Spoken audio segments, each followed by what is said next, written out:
foreigners and non-foreigners versus, okay, so if you're a foreigner, you have to adapt. You have to adapt. That's period. You have to adapt, period.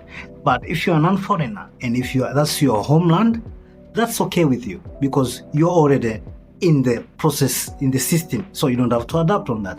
But if you're a foreigner, you always, please note this, you have to adapt in order to be free, in order to be comfortable living in that place.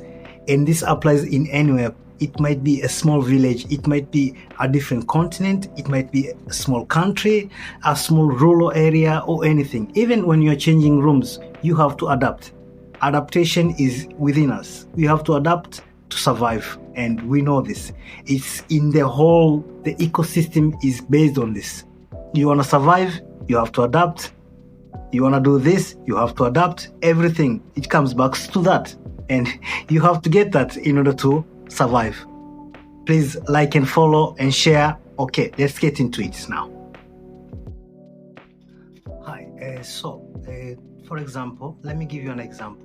I moved from Africa and then I came to Turkey, which is a part of Asia and also Europe. It's one of the good characters of Ankara. The part in Istanbul, it belongs to Asia and the part of it belongs to Europe. Anyways, what I'm trying to explain is this.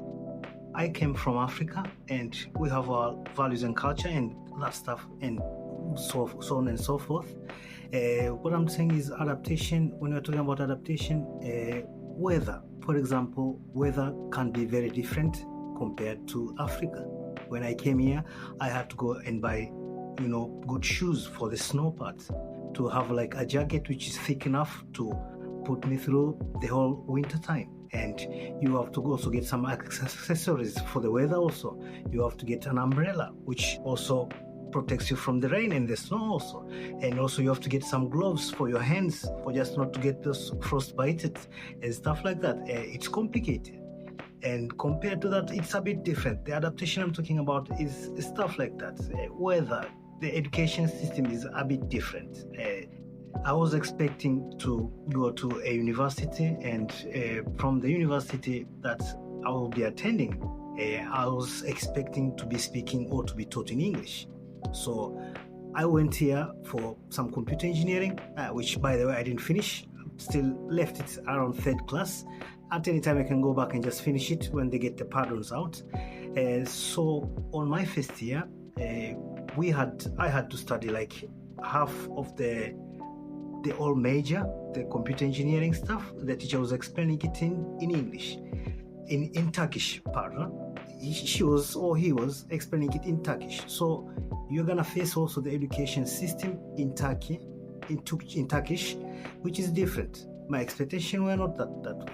And sometimes I could also even catch the teacher explaining something in the classroom in Turkish, and as soon as I enter the classroom, they just normally switch into English because I normally went late to classes.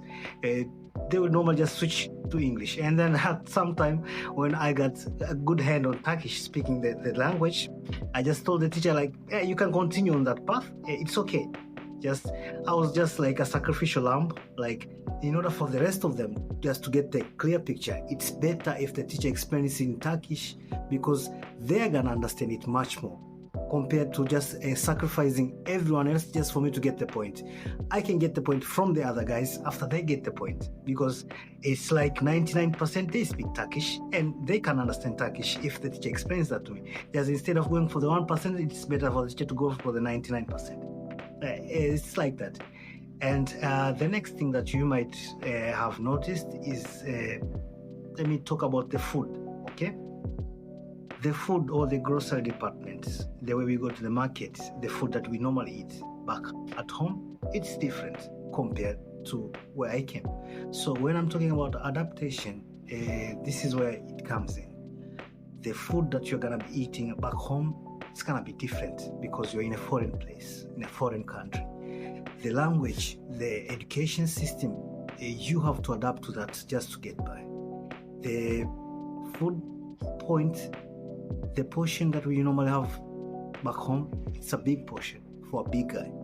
When I came to Turkey, they get you a smaller portion, but if it's rice, it's in small portions, and then also you have salad, and then if it's green beans or the normal beans, you get a big portion. And by which they tell you that if you wanna be full, you have to eat it with bread. Get the bread and just putting it in the beans, and the rice is just a side dish, and which is good. I'm not complaining on that. It's good because you are eating healthy. You got low carbs, you got high proteins, and also you got some salads in you, some greens in you, and even sometimes they put fruits on your plate, which is good. It's balanced diet, but I'm not used to that.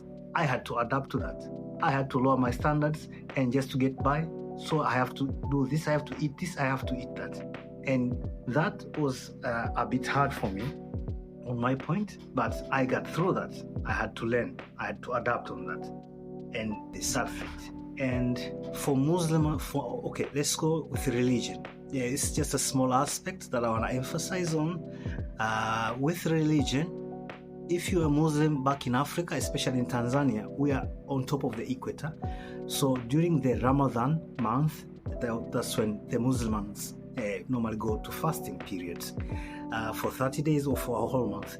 So for people during Ramadan, the first time after fasting, the first time you're gonna open up like iftar, it's normally back at home around 6 o'clock in the evening. That's when the sun sets and the moon, they have their own like proper way to know that's where this ended, where am I supposed to unfast, or when am I supposed to start fasting. So they normally like take their first meal of the day, like the iftar, around 6. But when I came to Turkey, most of the Muslims coming back home who were living in Turkey, they were complaining like, man, it's like 8 o'clock. The sun has not set yet, because it's different from this part.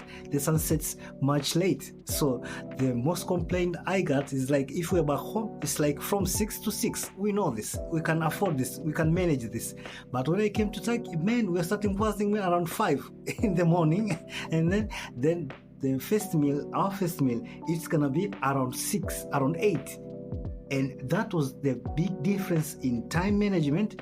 They had to adapt, and of course they adapted, and they stayed here in Turkey until they finished school, 6 years. And so, and in every year they used to complain. As time goes by, they started complaining less and less and less, and that's good. So they adapted, I can say that.